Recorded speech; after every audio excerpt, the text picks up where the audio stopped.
Hey guys, welcome on in. Kyrios here, and we're going over Frigg again because apparently they had the patch notes that fixed some of her description on her abilities, and they did technically buff her, or at least from a free-to-play perspective. So I want to show some of that footage and some of that gameplay from pre to post patch. So if you guys can, hit that like and subscribe. Go check out our Tower of Fantasy playlist, and let's get started. All right, before we get into the deep dive session, I want to talk about these patch notes and why everyone on Reddit and everyone on Twitter is talking about how she got massively buffed. She did technically get buffed, at least from a free-to-play perspective, but most of it is just wording fixes, and we're going to go over the two scenarios that we think that she was buffed in and either prove it or disprove it to the best of our ability.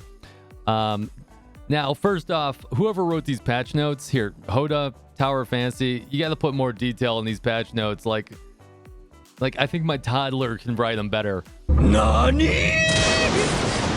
Like fixed level and skill description missing and translation issue on the 𝙀𝙓𝙋𝘼𝙉 weapon. You should write exactly what wording and translation issue from the previous to the new, right? That's what a patch note is. It's showing where you're making those changes. If you make changes in like attack percentage or anything like that, you should show the previous value and show the new value. So Tower Fantasy team, if you're watching, please just be a little bit more detailed in your patch notes. Now, you may not want to give away the secret sauce or something, but like it will help us not make these wild accusations all over the place, because I have no idea what almost any of this means. It's absolutely bonkers. But I will take the 600 crystals. Thank you.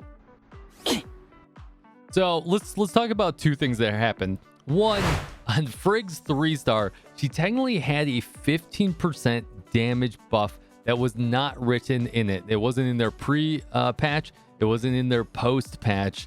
But there was a hidden 15% buff on 3-star.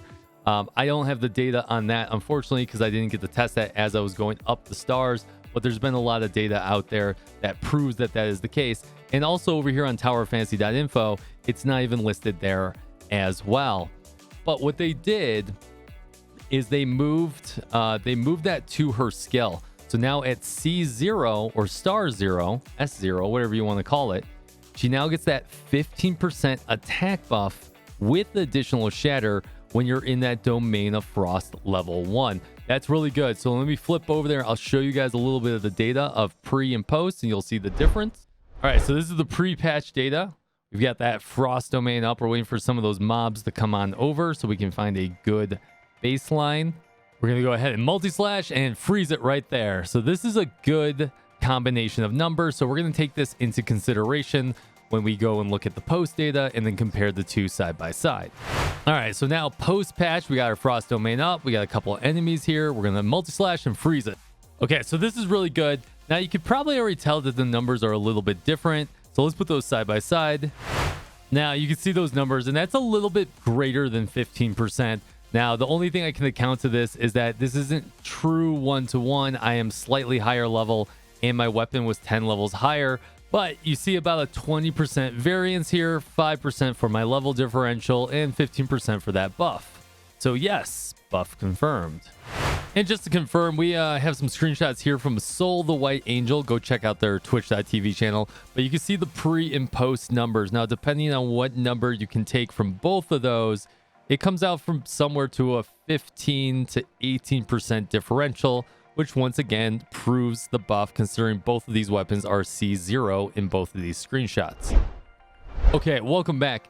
Now, we have to talk about the second technical buff she got. Now, there is a big wording change on her 6-star. I know this is whale territory, but a buff's a buff's a buff's a buff, right?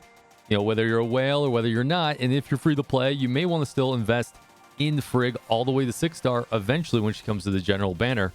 And by the way, with her moving her skill to moving that 15% to her skill, she just got a ton more value on being in part of your meta Frost team, which she is part of your meta Frost team with Saki and a few others.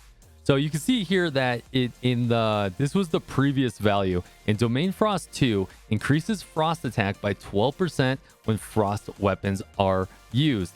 Now it has changed that once you have reached 15 points and you're in the Frost domain, you'll get an additional Domain of Frost 2, which increases Frost attack by 25%.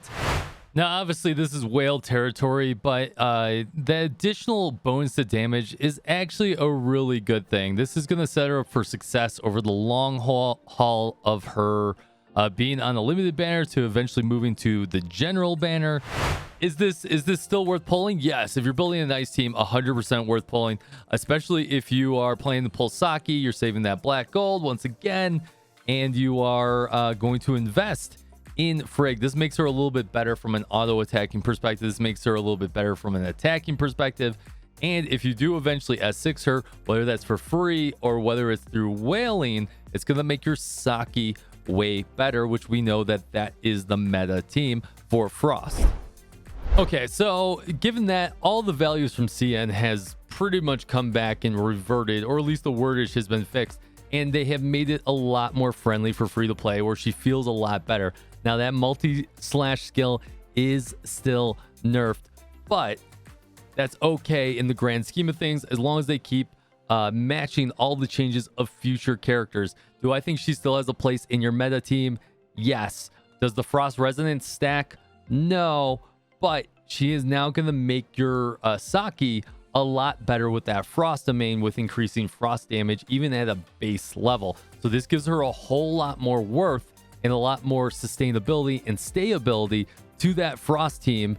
And there's a lot of other good characters on the way as well. So let me know, guys, if that cleared anything up for you. Once again, the numbers are a little bit rough, so I do apologize for that. If you guys can't hit that like and subscribe, I'll see you on the live streams, and fist bump from me to you.